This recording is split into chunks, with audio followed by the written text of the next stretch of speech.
I wanted to ask. I did want to ask you because I've done some of these like with some of this newer, younger. I don't know how old you are, Thomas, but this younger group of sports writers coming up. Where did you kind of grow up? Are you from around here or what? I grew up, I'm 24. I turned 24 like Jeez. I know. Sorry. I I grew up, I'm from Powder Springs, Georgia. It's Okay. like, have you been to a Braves game? Mm-hmm. Like 20 minutes from there. A lot of Braves. Yeah, my brother used to live over that way too. Yeah, like close to Marietta. And went to Jack State and then for college because it was like you could either pay to go to college or to live at home with your parents or go to Jack State for free. I was like, I'm getting out of here. Yeah. Yeah. Uh, did that and then just kind of stuck around.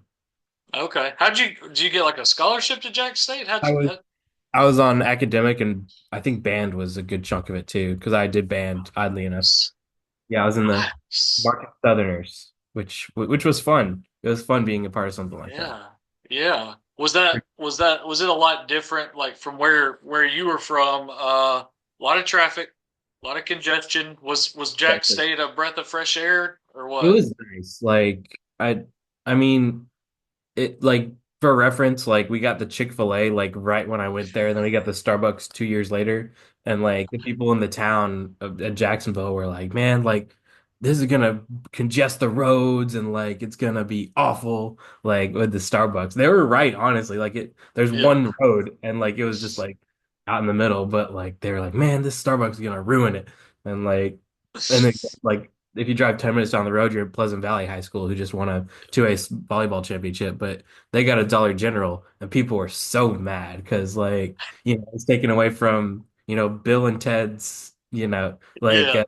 store where they, buy their own stuff. It was different. Like, Love that. and then coming to Huntsville, it's like another different world that doesn't feel like Alabama, honestly. It's like Yeah.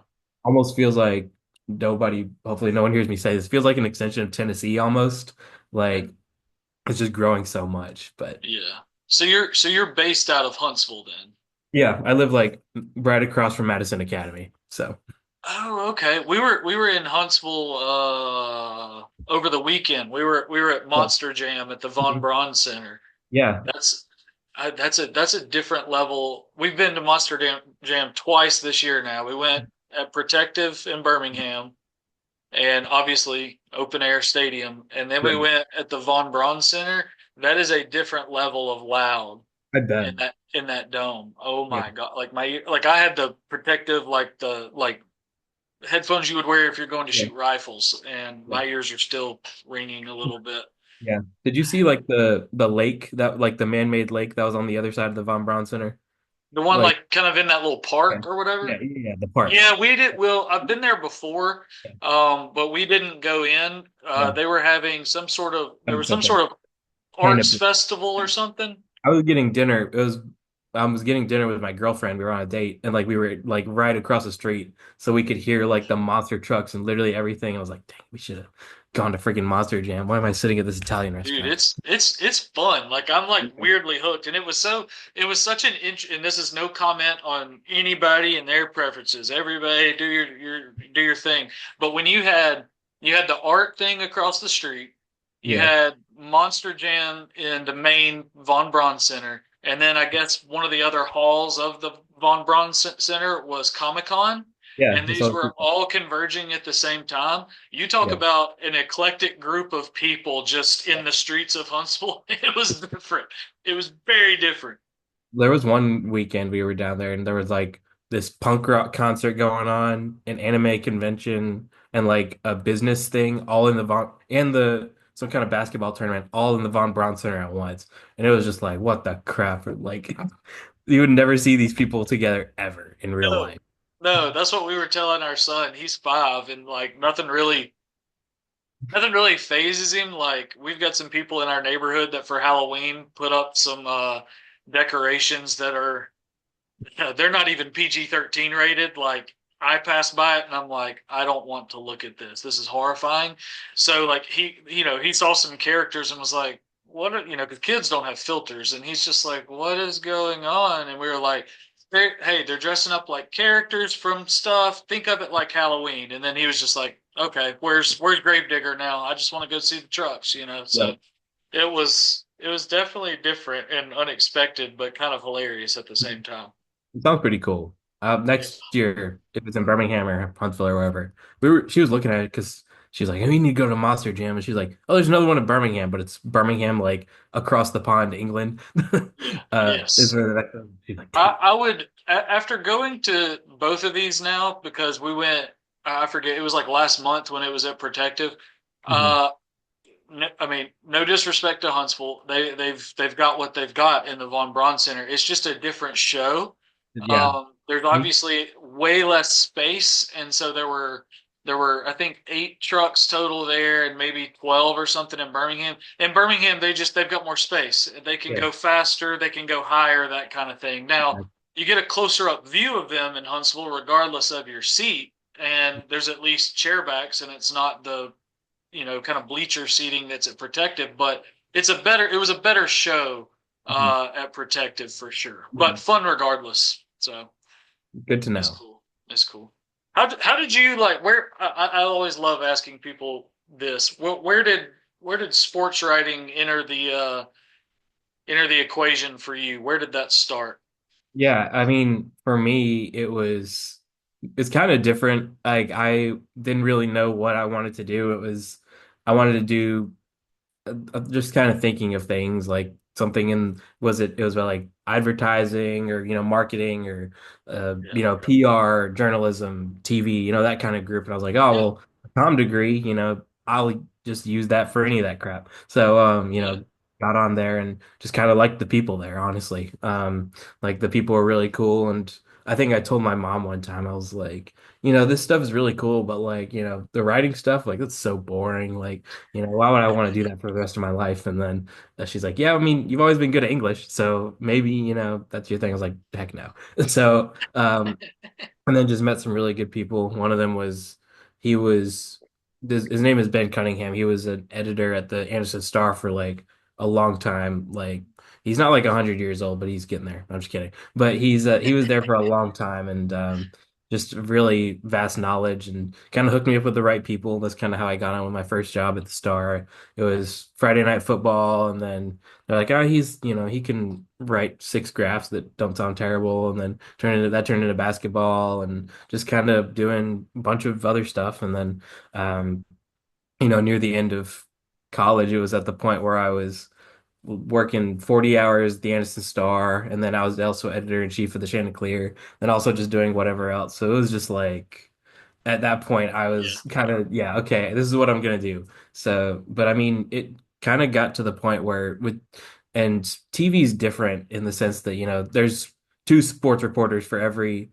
TV station, and then the rest are gonna, if you're lucky, and then the rest Right. are behind the scenes. And I liked the behind the scenes stuff, honestly, but in that point I feel like I felt like I was gonna miss the storytelling part of it, and getting to know the people, and telling these people stories. And that's like most of journalism is Yeah. being able to tell these people stories. So I think that's kind of what drew me in, is just honestly the people in both regards, in the sense of I just get really plugged in with really good people that showed me the ropes. And then just the people that I was able to meet in Calhoun County, just that's a really fun county, as far as just the people are really great. It's you feel like you know everybody once you stay there for a few months. So just a really good group of people got me in. That's cool. What was the experience like in college? Like, cause I went to school at Alabama, and so like when I was there, oh gosh, I was there '06 to '09. So like I got to cover like my internship, I guess you'd say was actually my I don't know what you'd call him, mentor, I guess. The person I reported to as an intern was Craig Stevenson at AL.com.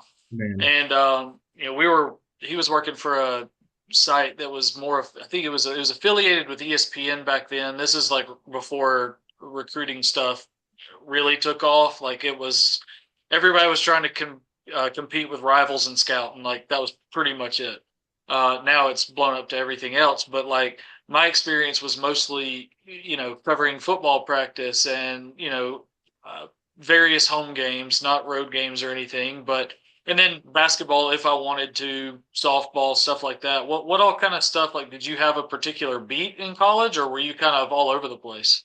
It was my guess. My journey was different just because of the timing. I started college in 19 and then COVID hit. So it was Oh, like yeah, when I started entering sports writing was when COVID existed. So it's like they were just kind of telling me, here's something that you could do, just kind of it was more of like preview stuff and navigating COVID and that kind of stuff. So I didn't really get the hands-on, go to this, go to a softball field and when they're practicing and interview the coach and talk to this player. It was more of talking to people on the phone. How are you navigating these challenges? And that I think that kind of experience of throwing me into the fire where it was not, the typical sports writing kind of changed my view, I guess, on, what I was doing. I mean, some of the things that like one example, like the Jacksonville State football coach was one of the first, I don't want to say the first people, but he was a pretty relevant figure. That was one of the first people affiliated with Jacksonville State that was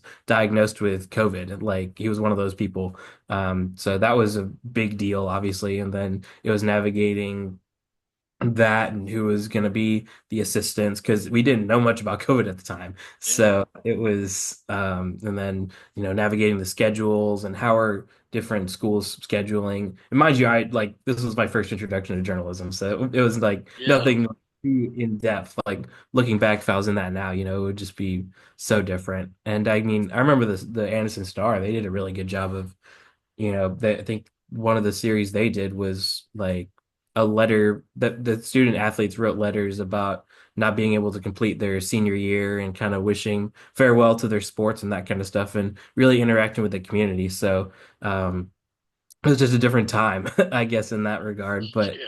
um, I mean, right when I started, it was Friday night football, and it's much different for me just because I'm from Georgia, and the area that I'm from, it was well, my high school is Evan Ingram went to my high school, and Kenyon Drake, and all these guys that were Yeah. really good. So we had some guys who had played football, and we were really successful. And when you're going from that level to just a more, I guess, intimate level. I think that the first game I covered was Class 1A Donahoe versus Ragland, and just you could point out individual people and kind of say, "Oh, I know this. I've seen this person around," and I think that was just really cool, just because it was my first introduction to football in Alabama. So I was like, "Is this how all of them are gonna be?" Like, just like, and like you get Yep. handed a roster and it's like 20 people or something, and it was really cool just being able to, you know, just talk to these people and kind of get a feel for just kind of their football life and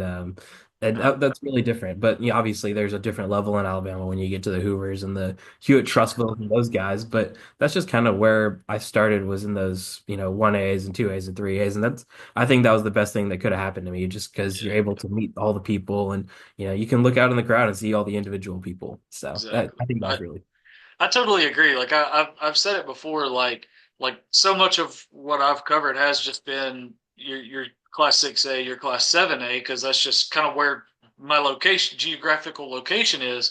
right. But in some class 5A, but like I would love to just like I feel like a good sweet spot is like 3A, 4A. Like because I love the not just the football part of it, but like you said, kind of the people part of it, the community part of it. Like out of college, I lived in Mississippi for a while and was covering everything. Like everything was general assignment. You covered everything.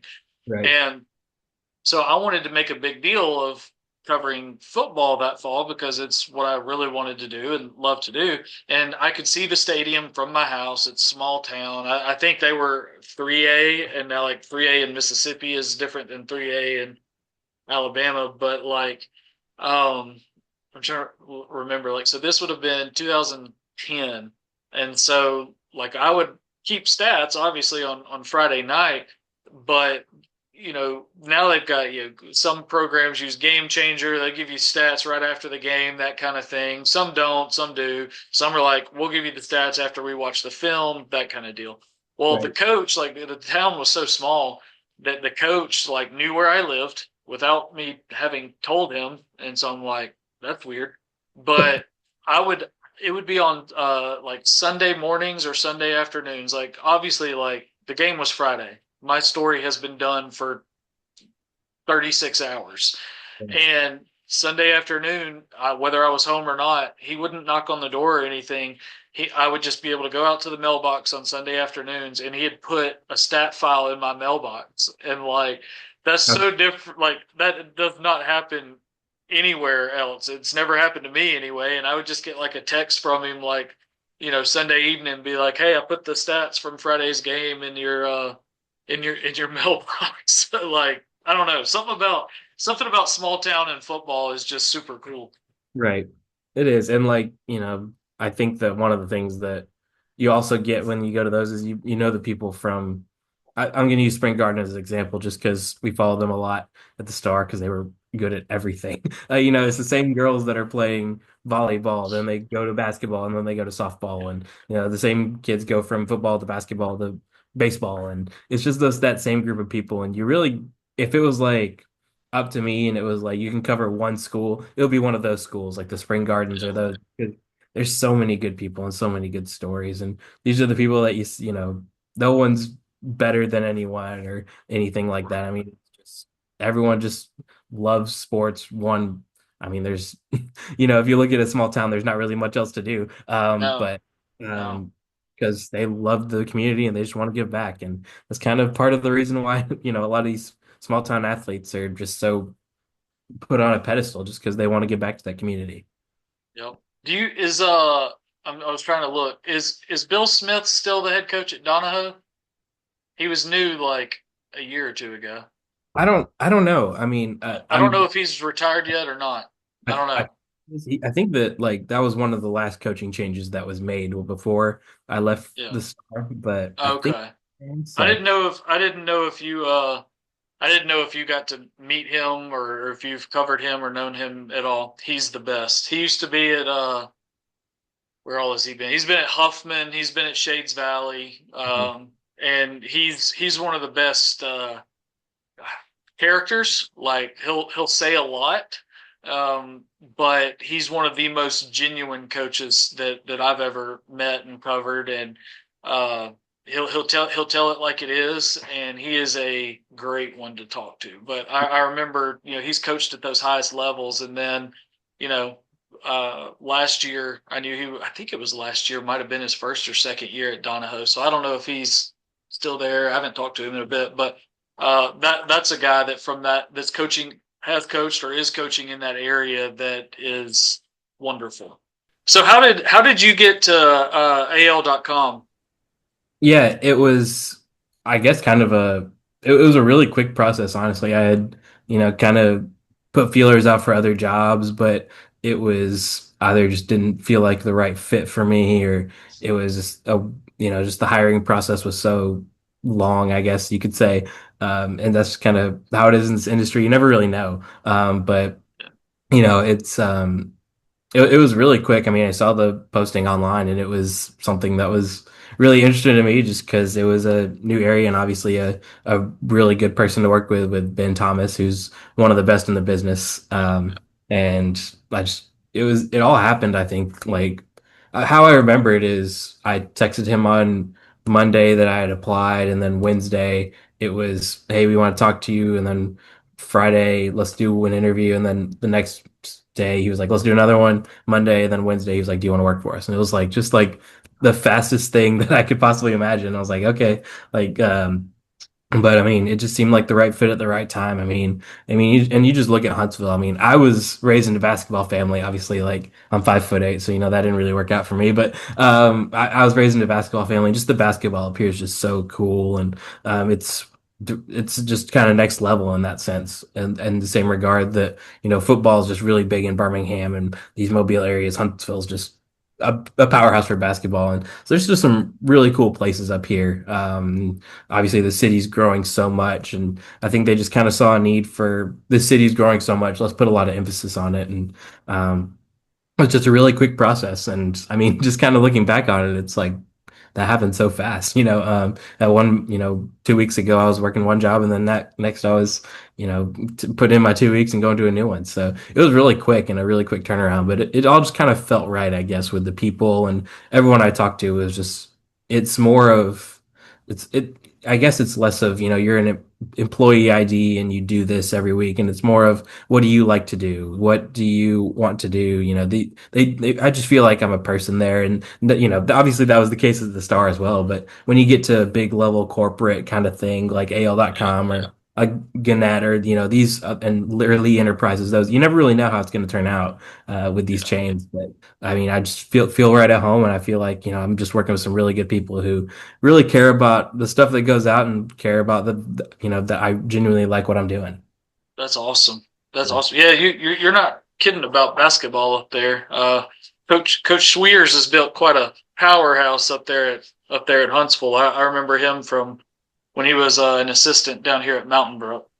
Yeah, a lot of people that I talked to, like that I was like, oh, I'm going to Huntsville. They're like, you got to know a couple of people. Coach Adcock at Whitesburg Christian was one of them. Then Coach Schweers at Huntsville was another one. They're like, you just got to know some of these people. And obviously, the Huntsville Hoover game was like one of the craziest basketball games I've seen in the sense of just so much talent on the floor. And I mean, I think if there was like an epicenter of like high school basketball this season, I think that was it Yeah, for on the boys' side.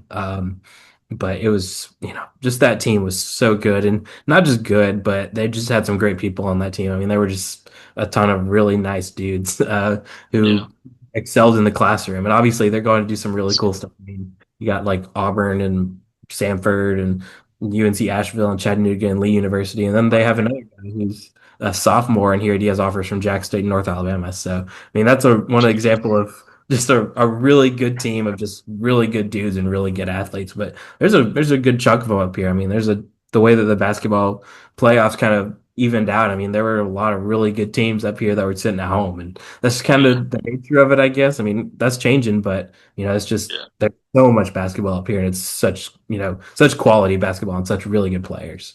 yeah. I hope football, especially at the highest level, uh, starts to compete a little better in the playoffs. Like, I mean, everybody knows, like, that region up there has struggled against the regions down here, but hopefully that starts to even out a little better. Coach, you'll like Juan Johnson now up at James Clemens. He had that 1 year at Baker and really turned them around, and he was at Hewitt Trustful for like a decade Right. as the OC there, and he's a good one, so that'll be fun. But yeah, there's no shortage of stuff to cover up there. Do you just cover everything? Like, is it high school, Jack State, North Alabama? What all do you cover? Like, how do you keep it straight? That's fair. I mean, it was kind of a thing of whenever I got up here, it was like I just identified like, look, I still have all these sources at Jack State, and obviously some of them are in Morgantown, West Virginia now. But it's like I just wanted to keep those relationships up, just because it's such Yeah, a good place down there. But I yeah, mean, up here, it's the high schools, and we have a minor league baseball team that's got some pretty good talent. I think that it's one of the top 10. I think it was ranked as one of the top 10 most deep teams, I guess, in minor league baseball as far as heavy hitting top prospects and the Trash Pandas over here, right by yeah, my house. Um, and then all the high schools, and we have UNA is pretty good at basketball now, and UAH and Alabama A&M, and UAH had a pretty freaking good season for college basketball. So yeah, I think that we're kind of changing in the sense of they just want to really dive into, maybe not just they want to pinpoint our coverage, I guess, in the sense of we're covering the UAHs and the Trash Pandas and all the stuff that makes up Huntsville and people care about in Huntsville. Like if you're in Birmingham and you're like, why should I go to a Legion game? People want to know about that. So I think that's kind of why what we're trying to do up in Huntsville. We've been changing a lot, honestly, over the last, since I was hired to now. I mean, we're implementing a lot of stuff. So it's been different, but it's been really good kind of experimenting with a lot of stuff. But yeah, I guess to answer your question, I mean, if it's in Huntsville, we try to be there. yeah. Are you gonna follow? I think it's I'll have to look it up. But the Barons and the Trash Pandas, I think, are the ones playing. I know the Barons are, but I think they're playing the Trash Pandas at Rickwood Field. This June 4th. That's really cool. You gonna Last come? You gonna track down and cover that? That'd be fun. I mean, last year I went to the because I It's at 12:30 in the afternoon, so you wouldn't miss whatever else might be that night. exactly. Last year I went to the game at Rickwood that was the minor league game, and it was Yeah, so much fun. I mean, I was telling somebody about it the other day, just the way that not just handled the games and the players and everything, but the way that it felt genuinely like you were there. And there were just enough upgrades to make it seem, yeah, make it accessible and you could see oh what's yeah, going on, but they didn't do enough to ruin the charm of everything, which, is exactly. a very fine line, but they executed Very it fine line. well. And that was one of the best sporting events I think I've been to. It was a ton Yeah. of Well, and it's opened it up so much more now to be like I don't know when this episode will come out. It'll come out before it, but like now, like the SWAC baseball tournament will be there, later in May, and they're hosting stuff all the time. High schools play out there, different shows, different events. I was just out there the other day for the American Baseball Foundation rebranded as the Smart Play, and so they had kind of a press conference and an event surrounding that, and then had a celebrity softball game after, and so you had some guys, some local celebrities play, like Rick Burgess played in it, Jim Dunaway from the next round, and some other guys played in that, and I've tried to go out there as much as possible because yes, I'm a sports guy, but I'm almost equally a local history guy. So those two things converge at Rickwood Field for me, and anytime I can go out there, it's awesome. So Trash yeah. Pandas at Barons at Oh, Rickwood Field, June 4th, yeah. 12:30. Contact Jonathan Nelson, get on that pass list. There you go. Yeah, I think that's something that I think also Huntsville does really well. Brickwood feels the perfect example of using the spaces, so much to their advantage in the sense of like up here, one of the things that happened up here was the softball showcase. They totally transformed the Trash Pandas field into a Yeah, softball field and had the Auburns and the Alabamas and the Mississippi States. And then the next, I think the last day was, you had the Bob Jones and the Athens and the Hartzels up there that's playing like they genuinely utilize that space, and I think that and Rickwood and everything that they're doing as well. I mean, these are really opening the doors that hey, we can host these big time events in Alabama. If you look at that and you're like, why can't we have the SEC softball tournament there? Or, you look at yeah, Rickwood, why can't we have the conference tournaments there? I mean, just some really cool stuff that I think Alabama's certainly capable of. And I mean, the beach is another good example. They got an NCAA tournament for volleyball, so a lot of really cool stuff going on in Alabama, and I think they're utilizing those spaces really well. absolutely they are. I wanted to ask you about this, like being kind of like, at least in Huntsville, being kind of the new guy for a while. Like, how did you go about the kind of the relationship building, and kind of not only you getting to know these coaches, these players, these programs, but them getting to know you enough to, I mean, honestly, so much of what you guys do is built on trust. So like, how do you kind of go about that when it's a new coach that doesn't necessarily know you yet, or parents, players, that kind of thing? Yeah, I mean it's tough. Obviously, you know that how tough it can be whenever it's somebody like it's a journalist, and I think that now there's a little bit. I don't want to say there's a rift, but it's tough to trust somebody with that kind of stuff. And Yeah, I think I'm trying to think of an example like somebody like Jake at the Coleman Times. I mean, he's a guy yeah, that's been there for so long and just knows everybody. And I think I was at a game with him. Like it was my first Friday night football game up here. It was like Bob Jones and Coleman on Thursday, and he was like, "Yeah, I just got a guy in the stands. He always texts me, if there's touchdowns." I'm like, "Yeah, like that's legit." But for me, I think it's different just because I heard this from somebody who was, I was talking to for another job, but they said, year one is kind of that adjustment period where you're learning the area, and it's not just you're learning the people, you're learning the area. I mean, from yeah, going from somewhere where just it's Calhoun County to Madison County. It's two completely different worlds almost. But yeah, you're learning the area and you're learning the people. But when then year two, and beyond, you want to hit the ground running and you're able to build those relationships. But a lot of it, I mean,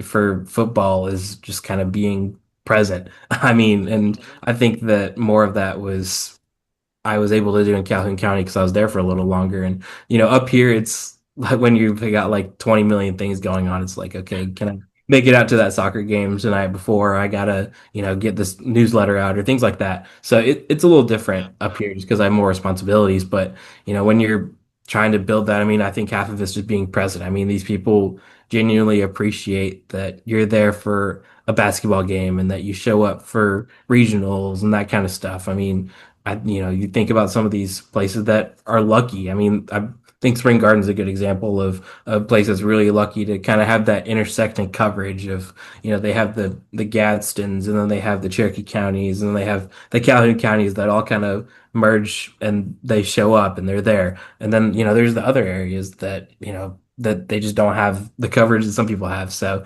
and, I don't think that people understand, that these programs, even the Huntsvilles and the Hoovers of the world, they, genuinely appreciate you being Oh there. yeah. And it's really cool just kind of, hearing people say, we appreciate you coming. And, it's not Yeah. like, oh, thanks for being here. And then they forget about it. It's things that people can hang on their fridge or stuff like that. So, Yes.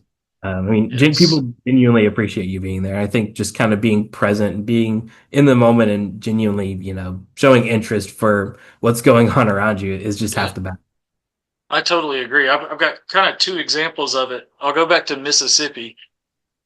I had learned because trying to get, like you mentioned, kind of lay of the land and learn about these places. I had not lived in Mississippi. I had no connection to Mississippi. I came out of J school at the end of 2009 and going into 2010 when finding any job was very difficult, and finding one in journalism that was like worth it was very difficult.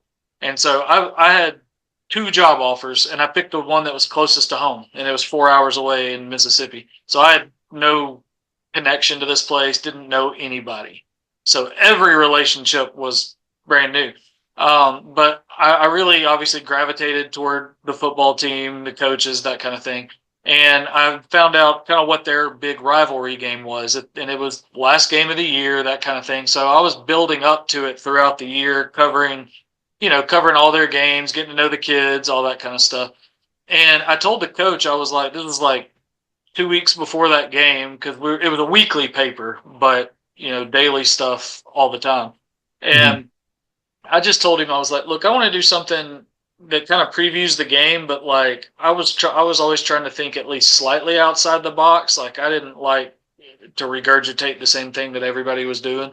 And I Right. was like, I just give me some seniors, and y'all haven't. I think at the time they had not beaten their rival, and so like these seniors, it was their last chance. I was trying to find an angle, but also get the seniors some recognition at the same time. Right. And he was like, just come to practice. I said, okay. So I come to practice, and he took. I can't remember how many there were. It was somewhere between 20 and 30 seniors. And after practice, he stood them all in a line, said, you guys line up. They like lined up by like their jersey number so that I could then, number one said this, number two said, and then match it to the roster for quotes in the story. And he was like, use what you want, but he's like, every single kid is going to come up and speak to you.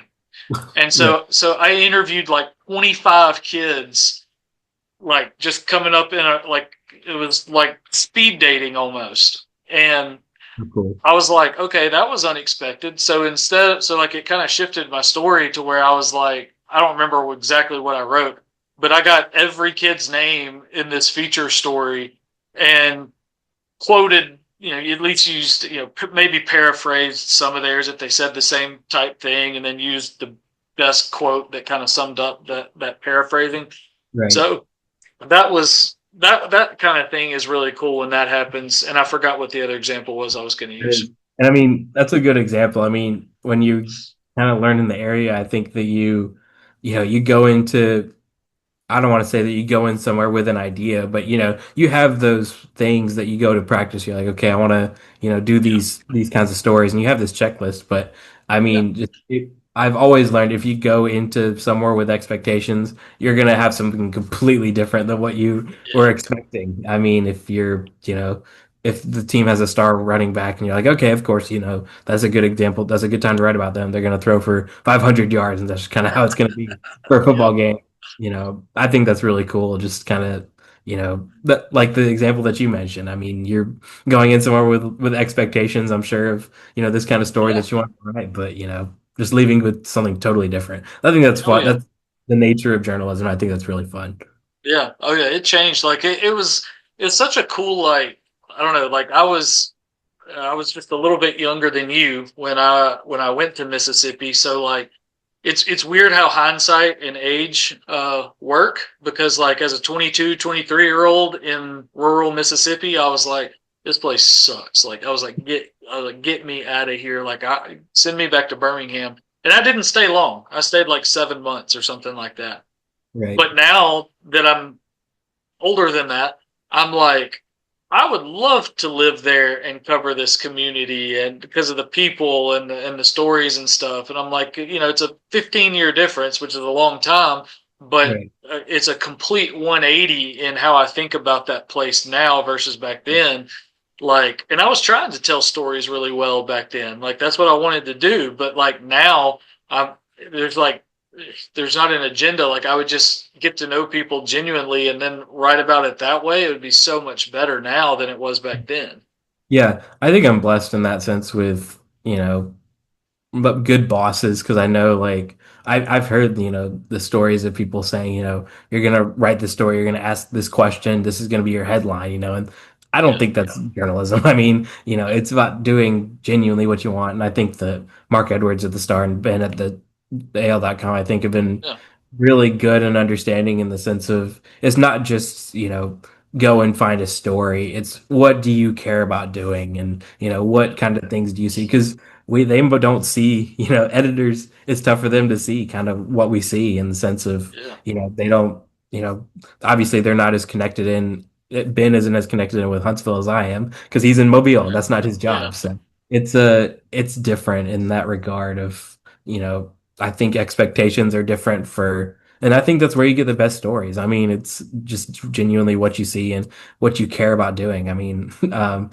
it's not like, you don't care about the other sports and, obviously you care about the people, but I think that's kind of where it is. It's not like I care about baseball more than football. I don't think it's that. I think it's right. more of what people are interesting and what do you genuinely care about. And I think that's, kind of what you mentioned in that small town in Mississippi. Yeah. What is your best story so far? Oh gosh. I mean, I think that the ones that I've gotten, I think that you can probably agree with me. I mean, 9 out of the 10 best stories are about a personality for anybody. Yes. And I think the most fun that I've gotten to write with the story was a feature on longtime Jack State broadcaster Mike Paris. He's been Oh, doing it cool. 40 years. I think this season was his 42nd year of calling the Gamecocks. So he's been doing this a long time. And initially it was just going to be like, I talked to Mike and, kind of how does he feel about, it being year 42? What's the journey been like for him? And obviously if you know Mike Pierce, he's the last person that wants to talk about himself. So I was like, okay, let me call 30 other people and see what they have to say. So it turned into me talking to, not just the athletic directors and the people in Jack State, but the Chris Stewarts at Alabama and the Benjamin Rays at North Alabama and those guys that have kind of just seen his walk of life and just kind of enjoyed what he did and took mentorship to that, I guess. And it just kind of turned into this huge thing. And you come back from all those phone calls, you're like, oh my gosh, I have so much good stuff, and you can only use 10% of it because if you use all of it, you're going to be writing 30,000 words, and you're like, no one's going to read this crap. So Yeah. Yeah. it turned into a battle of what do I want to, and those are the best stories when you get back and you're like, I have so much good stuff, but you can only use 10% of it. And but that was a really fun story. I think that and then just the enterprise stuff that I've been able to do with basketball, I think has been really fun of the playoff picture. I think that was Yeah. it was a fun story to do just because so many people care about this. I mean, writing it was different, but just getting, and it was easy for me to do this. I mean, people said, that was a good job, but it genuinely was, just the culmination of some really good people I talked to. I mean, Chris Lash at Orange Beach and, Elijah Garrison at Homewood, and, all these guys just really care about this subject and, these playoffs, and people want getting what they deserve in the sense of these kids played well. We should reward them for good play. I mean, it's kind of a duh moment, but it's people that genuinely care. And that was half the story for me, was just enjoying hearing people care about one topic and advocating and actually being, genuinely interested in the athletes and people that deserve to, play at this highest stage. I think those are the best stories for me, is just people that passionately care and genuinely have an interest in the subject and talking to those people.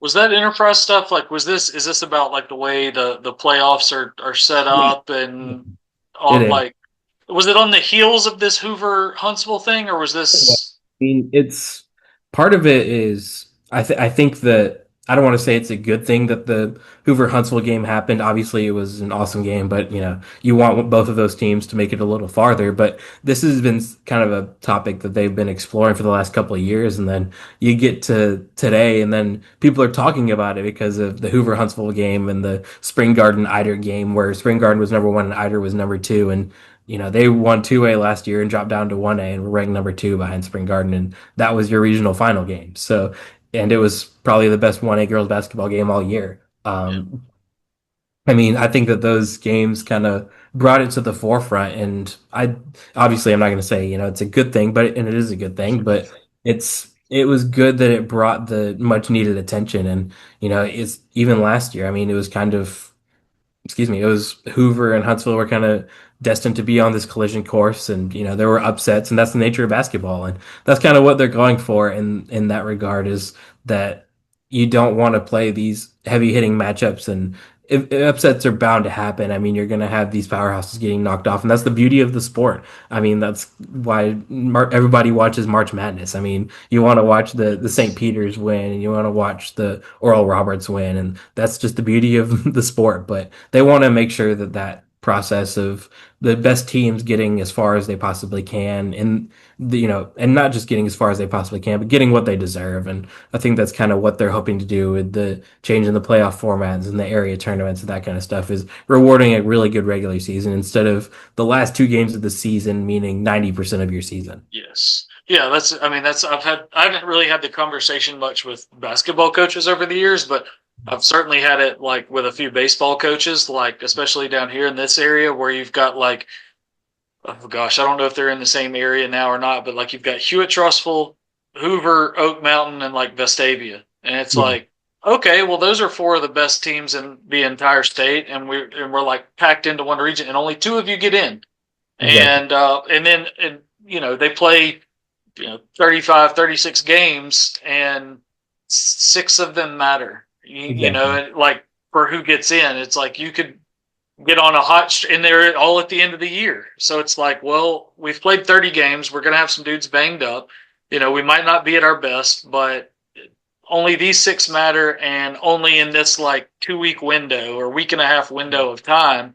What are we doing all the way up until then? Exactly. It's kind of, it's kind of is what it is. Like I'm not one to go about wanting to change a whole bunch of stuff, like because there's a lot of that going on right now, like or a lot of conversations about that across all these sports. But if you can make it just better for everybody overall, not just like, hey, let's make a rule to ensure this team gets further along. Like if we're making it just a better format for everybody across 1A through 7A, AISA does its thing, all that, then I'm Right. for it. Like Right.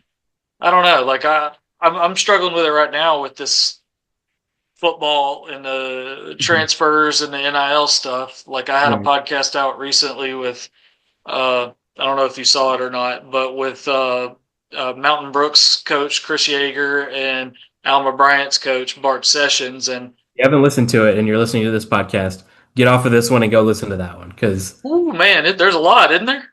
it's some good stuff. Very good stuff. Like I was super grateful that they did it. Like when I asked, like I like I know both of those coaches, but like I'm not saying I expected them to say no or anything, but it was like hey, by the time we recorded, Ben already had his story out, and that podcast, I mean, is pretty much the same. Like what Ben wrote, if you took what Ben wrote and turned it into a podcast, it was that podcast. If you took my Right. podcast and turned it into what Ben wrote, it's kind of the same thing, just different mediums, same talking points, same issues. But to me, it kind of like hits a little different when you're seeing how the sausage is made in a way. Like you're not just reading it on a page, you're hearing them kind of really work through what their thought process was and that kind of thing. So it was eye opening. I still don't know how I feel about it overall. Like, did I mostly agree with them?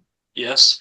But what you do with that going forward, I don't know. And I think that's the that's the tough part right now. Is like now I'm starting to see all these coaches that are finding this now on Twitter and whatever else, and or X, whatever, Yeah. and that are now starting to quote tweet things and are starting to reply with certain things. Some of them in my DM saying certain things, and you're just like, "Whoa! Like Yeah.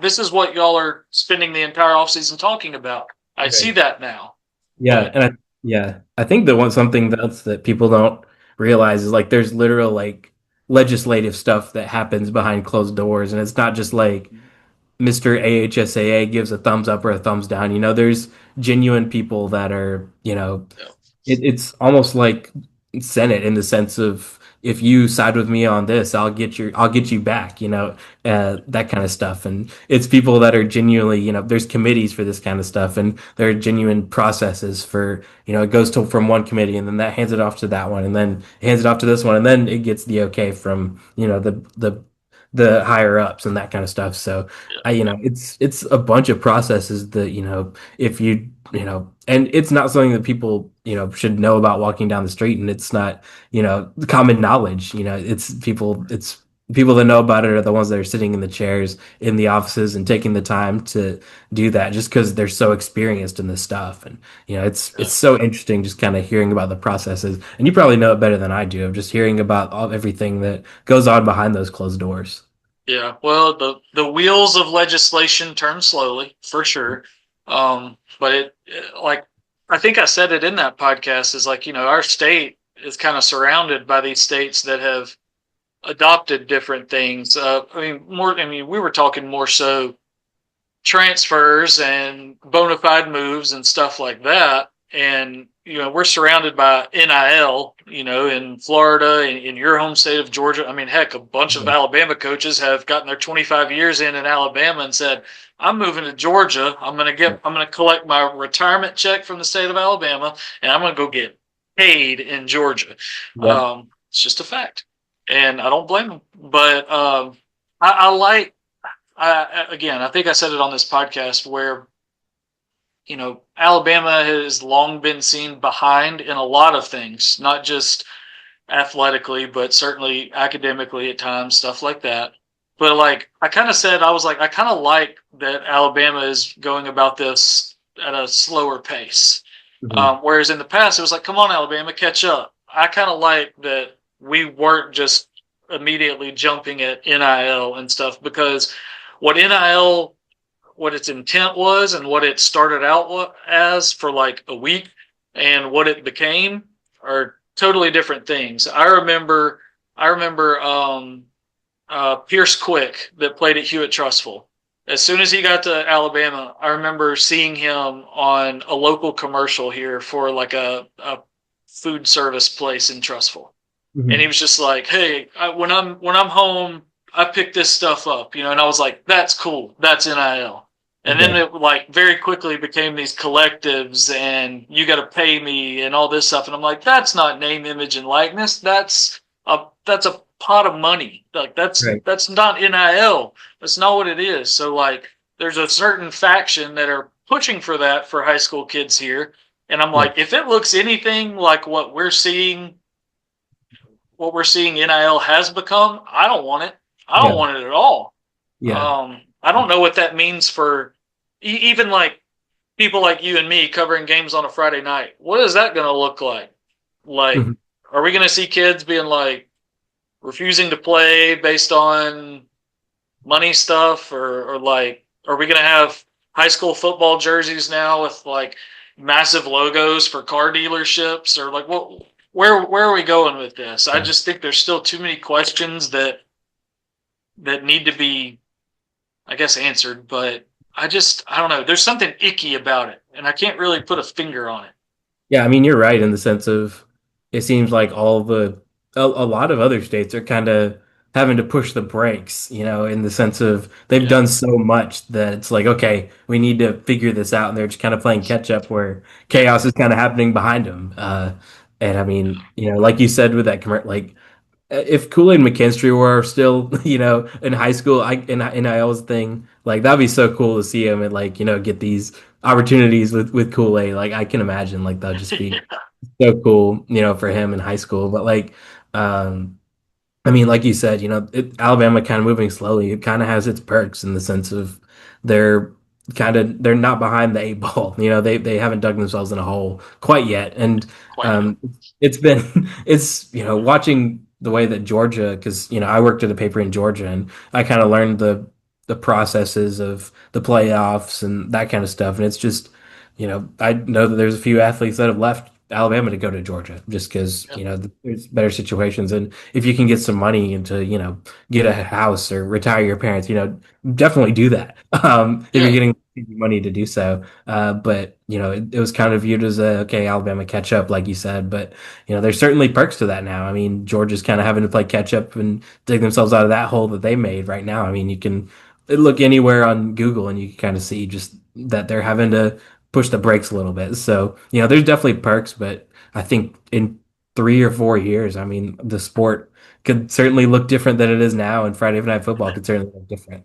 yeah, it could. I don't know. Like, I don't know, man. It's hard to think about. Like, it's hard to wrap my mind around high school football more than Mhm. the other sports. Because it's looked kind of the same for generations up until Right.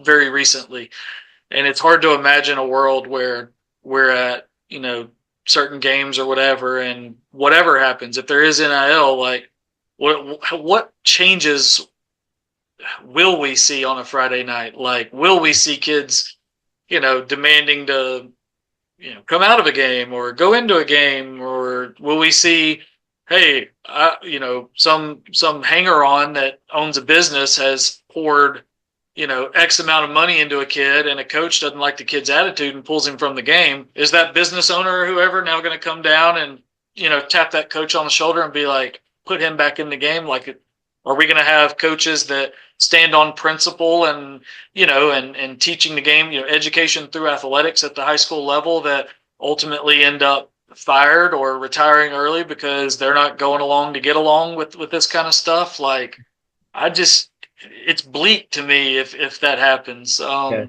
But if you I'm look, also I'm a purist with the game. I just love high school athletics for what they are, and not like, I think Bart Sessions said it in that podcast, was, you know he said like each school, 5 transfers or something like that per year on average. It amounted last year. It amounted to, like, I don't remember what he said, 6% or something like that.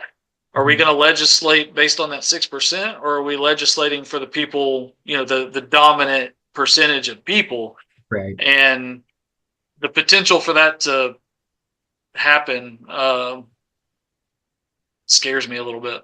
right. I mean, you look at the extremes. Like this is like the most extreme possible thing that you can imagine. But if you're a business owner in Madison, and it's like, you got an NIL deal with Bob Jones. I'm going to use them as an example. I'm not saying that they do this at Yeah, all, but if you got a running back at Hoover, that's like that's pretty good. Why wouldn't you call and be like, hey, we'll give you some money if you come up here play at Bob Jones? I mean, if NIL happens, I mean, why wouldn't that happen? But I mean, there are certainly pluses. I mean, it's I don't think that obviously you mentioned like NIL was supposed to be one thing, and it was. I mean, it was kind of geared to be if you have a cool name or if you have a cool story, be yeah, sponsored by Buffalo Wild Wings, be in that commercial. yeah, But, and why not? But I yeah, mean, certainly. sometimes like, and I think that still there's still so much with the rules of can I'm trying to think of an example. There's an example of like that this it was some kind of coach and he gave his player like a $40 gift card, something like that, and that can be Yeah, over the money of like what you're supposed to give, and like you're gonna have to change all those rules as well in the sense of, and then when you do that, sponsorships are gonna look different. Is that first down gonna be sponsored by Jax? It's like is Culver's gonna be a leading, thank you to Culver's for sponsoring this game.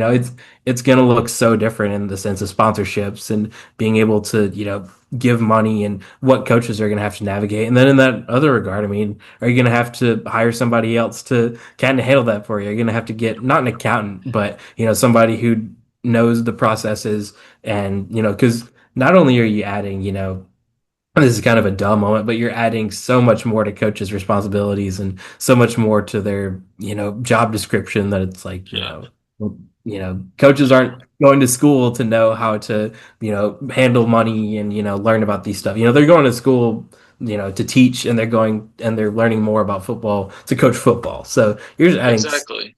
potentially be adding so much more to these job descriptions that some programs just, and some programs, their football coach is also their basketball coach and their baseball coach. And, it's just like, how much more can these coaches handle, like you said? Yeah, So it wouldn't yeah, be a shock to me if some of them just said, all right, yeah. that's out. Got my years in. I'm headed to the house. Yeah, yeah. I feel like you would need like, so many of these programs now have a director of football operations, and that's like they're probably a position coach as well, but then they get the duties of kind of think about like a Friday game day logistics. They're the ones put in charge of the travel and making sure the gear is where it needs to be, and just all those logistical things. I feel like Right. you would have to have almost a similar position that's for all your off the field stuff. Like you would have like a director of NIL operations, like an Right. in-house agent, basically. For sure. No, I can Man, only imagine. I mean, the options are like, you could make a whole spider web of like, if this, then this, then this, then this, you can make a so whole, I am not looking forward to it if and when it comes, and we'll see if it comes we'll and see, when. man. But I'm see if that happens, then you will find me on Friday nights at no disrespect, but you will find me more at a 1A 2A game where this is increasing. I mean, very much less likely to be a huge thing. I mean, you'll have your outliers where there's a kid that lives at a 2A school and he's a 5-star recruit. But Yeah. if that happens, guess what? He probably moving. Yeah. So you'll find me at the community games. Hey, why not? Why not? All right. Well, that it's such an interesting discussion because, like you said, it's spider webs everywhere. Like, Yeah. in man, there's no telling where it's going. But anyway, you're a Falcons fan, right? Unfortunately, yeah. But they had a good That's draft. that's what I was going to ask you because that's my brother's a huge Falcons fan and he's always down in the dumps over it. But it seemed like I don't know, like I was waiting for that first round pick, and it's kind of like because I'm not really a Falcons fan, but like I'm a Packers fan, but like I'll pay attention because since they're so close by, and I like watching that first pick, and I'm like, what are they gonna do? And then they take the dude from Georgia, and I'm like, okay, you got an incredible player, and you filled a need, and then you did it again with the next pick and the next pick, and I was like, what's going on here? Like they look like they know what they're doing. And I mean, even with the undrafted free agents, I mean, they got a guy who led all of FBS in receiving, it seems like, at receiver, and then they got, Kobe Bryant, a guy who was really good in the state of Alabama, and then went on to have a great career at Kansas. I mean, it Yeah, was like, I didn't know how to process the fact that my team was making good decisions. Like, I remember exactly where I was when then 28-3 happened, and then oh, 28, like that moment is just scarred in my head for the rest of my life, and I still haven't watched any footage from that day since. Like, if it's a highlight of that Super Bowl, I turn it off. Like, I just throw my phone across the room. It's done. Like, I'll add some B-roll of it over this right here in this oh, perfect. podcast. Well, I'll skip that part. I'll press the forward button on that. But no, I mean, it's like you said, I mean, I just genuinely didn't know how to feel about like, okay, this is a good pick. This is a good pick. This is another good pick. Okay, I like it. I like it, And it's Yeah, weird to me, like, my family is Georgia fans, like my grandparents. They met at the University of Georgia, and like so that was kind of passed down, and that's cool. it's like, like I was taught to bark before, I talked like Yeah, in that regard. Sorry to everyone in Alabama, but it's from, growing up in a Georgia centric family, it was always, why weren't they taking this Georgia player? So it was kind of cool to see they took somebody with in-state roots that my family could enjoy. But I mean, hopefully the Falcons will be a little better. I was kind of expecting them to just like take another running back, just because they can, I guess. But shoot, I mean, I was happy with our draft. How yeah. do you your team's I draft? I would well, so I haven't really. I mean, like I told you, we went to Monster Jam over the weekend, and I was at the our local library all day Saturday because I'm putting the finishing touches on a book, and so I basically from the Packers, I've really only seen the first round pick. I haven't really got to dive into, Ooh, but I was like, I was so happy. Like they're like, we are finally going to take a receiver in the first round for the first time in 20 something years, and they've yeah. needed to. Like, I mean, I feel like Josh Jacobs kind of helped that happen. Mhm. The former Alabama running back, and he kind of said that in the offseason. He was like, we don't really have, I don't know exactly what he said, but it was like, we don't have that guy at receiver. And he's like, I'm Right. not saying anything against our receivers. We have a really good crop of receivers and a lot of guys who have made a lot of big plays, but we don't have that, just that clear number one.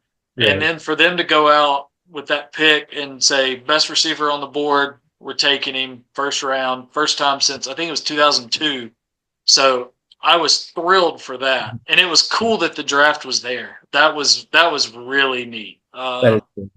Man, that was neat. So I'm Mhm. thrilled about Golden going there, and hopefully being that dude that really helps create some separation and helps Mhm. them get the ball down the field because I think the Packers could be knocking on that door again. I've got a once we're done with this, I know their head coach has a long podcast out today with the Bussin' with the Boys guys, and I listen to that podcast fairly religiously. So I'm excited to listen to that and see what Mhm. LaFleur has to say. I don't know if they recorded it before the draft; they probably did.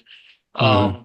But excited to hear that and see what they're thinking for the future. Yeah, I actually have so my mom, she considers herself a Packers fan, I guess, because like Yeah, her boss, when she was like one of her first jobs, like every Monday he would wear the cheese hat. Like every single Monday he would like wear it around the office, and like, I hopefully there were no Vikings or Bears fans around, but he would religiously wear this cheese hat around, and so yeah, he was such a good boss. Like I couldn't help but love the Packers, and like I that's just cool. feel like, you know for the Packers, like if you're in that community, I feel like it's one of those where like, you know, if there were five people in that community, all five people would figure out how to get to a Packers game. I just feel like it's that kind of vibe, which is really cool because I mean, Yeah, you look at the other 31 NFL teams. I mean, it's just not really like that. yes, Not, at least not one that I can think of. But I mean, it's just right. that one's just different. Well, and that's what kind of drew me to them. Like I am not some lifelong, like I'm new to this. Like I talked about it. There you go, boom.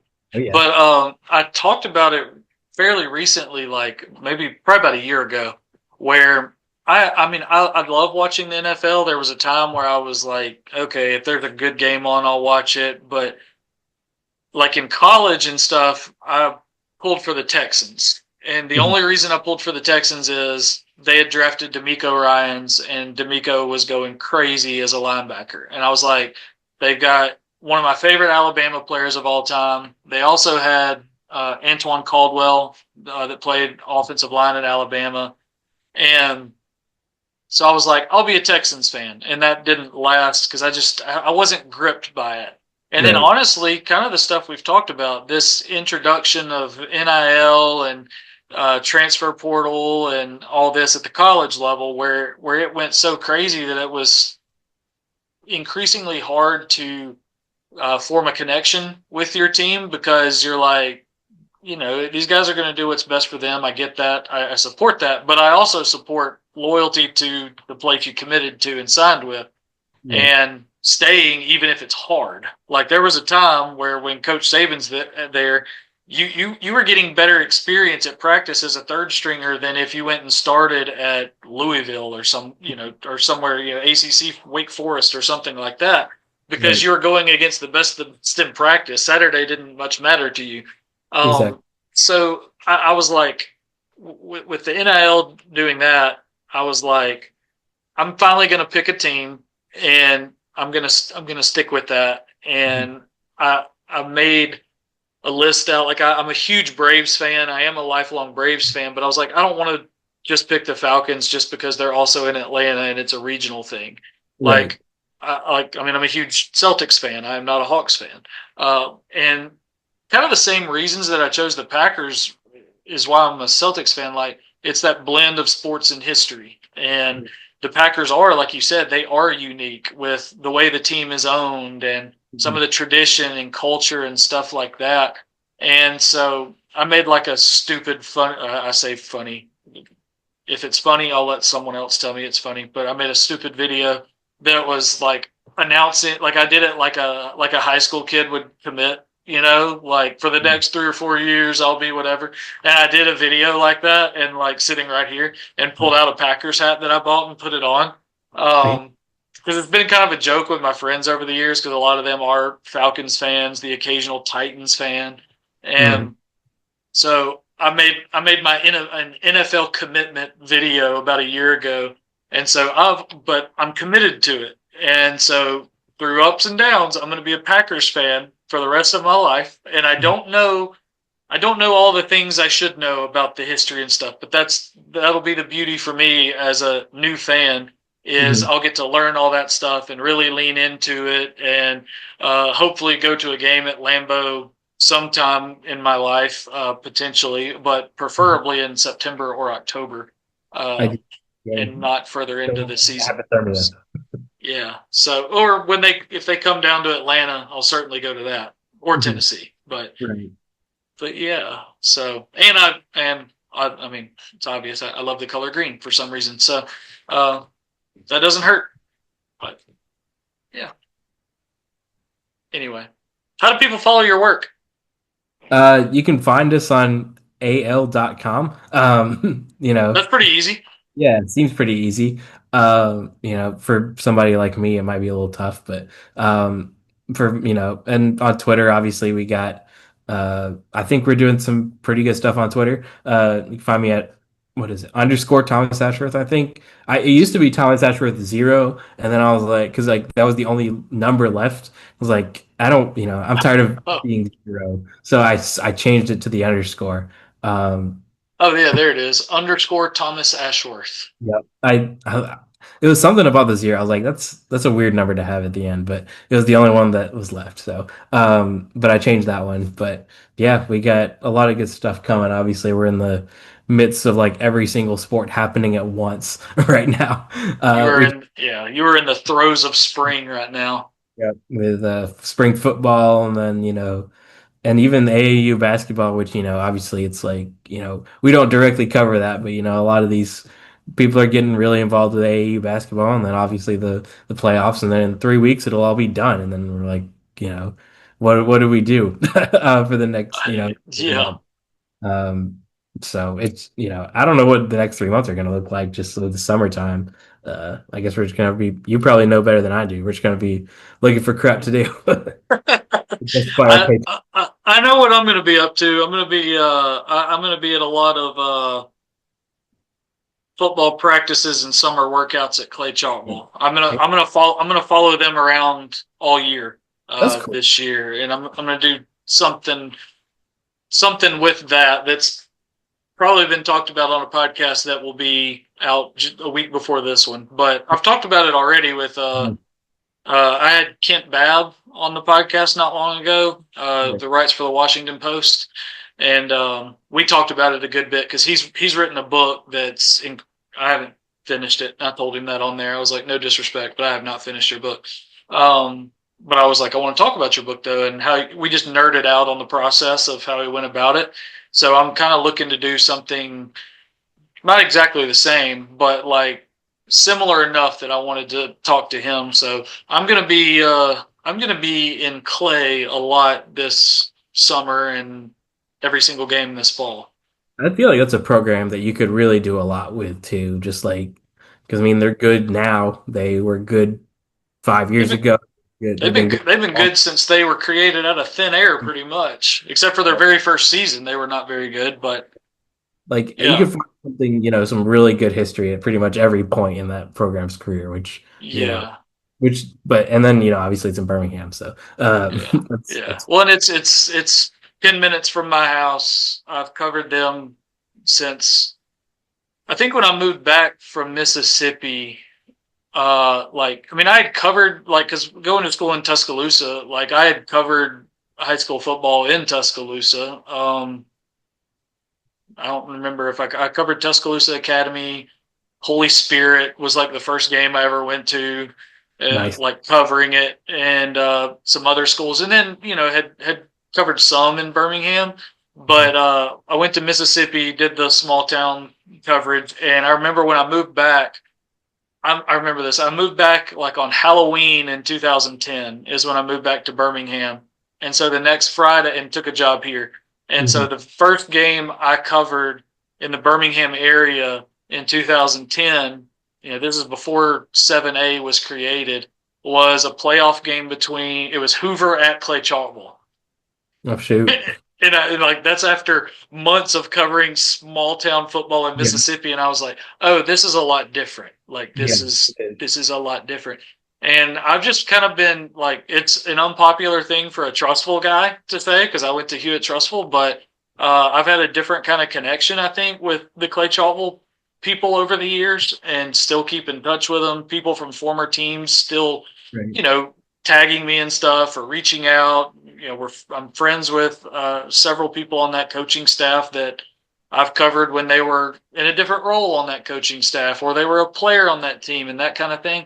And so I'm going to follow them for the whole season and try to develop some relationships with, I mean, honestly, some of your key kind of guys, but we'll see who talks Yeah, really. But I really want to drive at the community aspect of it as well. Like all of these, you get so many programs, especially at that level, at a 6A, at a 7A level, that you excuse me, you see a lot of change in that community. You see a lot of, and I'm a broken record, but you see a lot of progress. And I'll never know what progress means. To me, it's subjective and it's a word I don't like. But you see a lot of concrete. You see a lot of new businesses, a lot of this and that. And Clay has been a place that, at least in the decade and a half that I've gone over there, I'm like it's pretty much the same. right. A lot of the same people, a lot of the same businesses.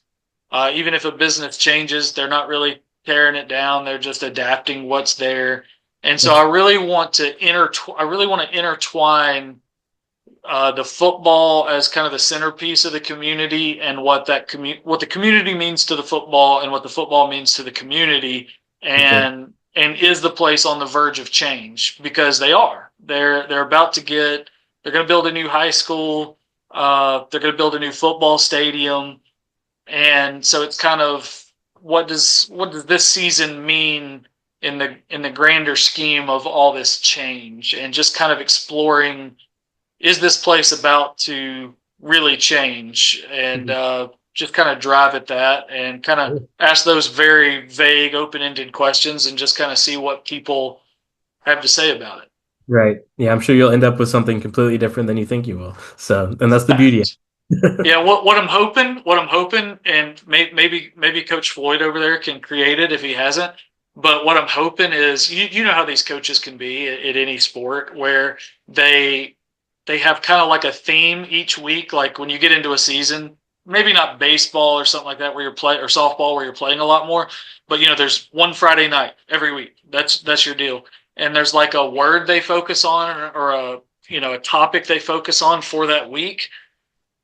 I'm hoping there's something like that. And the example I used recently with talking with somebody about this was like, okay, if the word for week one against Hueytown is humility, Mhm. and they do everything that really drives at that word and what it means to them as teammates, as individuals, as students, as a program.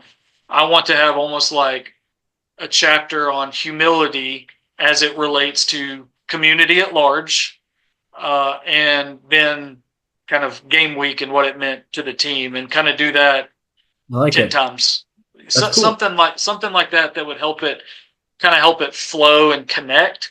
Yeah. But like you said, I don't know what to expect. I'm starting going to spring ball this week, and I'm sure none of it will be what I expect. Right. Well, I'm sure it'll be cool either way. I mean, that there's some good people over there. So, There are. So I'm excited about it.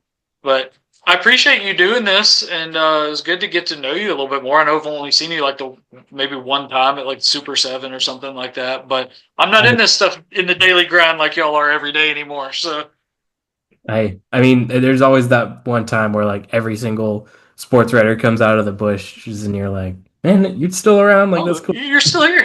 Yeah, exactly. So, Yeah. Well, cool. Well, you're doing a great job. I appreciate you doing this, and I've said it to the other young sports writers that have been on here so far. Like I know I've said it to Anna. I know I've said it to Max. Like it's cool seeing like you know there's so much talk about like journalism's dying, and I mean dying versus adapting. I don't know what word, but like it's cool seeing this younger group. Like I'm in my mid to late 30s, so y'all are certainly a lot younger than me. But like it's cool seeing y'all have this almost like you're using the new technology, of course, but you're doing the job in such what I would now consider like an old school, like pure way that I don't think you see in a lot of places. So like I'm excited about this crop of y'all that are at different outlets, you're at different companies, but I wholeheartedly respect the way y'all are doing the job. So kudos to all of y'all. appreciate it, man. Appreciate you, and y'all are doing a good job over there too. You're with all of your 100 ventures that you're doing. So good stuff. I have too many interests. I need to cut it down. You can never have too much fun. That's right. Well, I appreciate you, Thomas. Thank you for doing Yeah, this. for sure, man.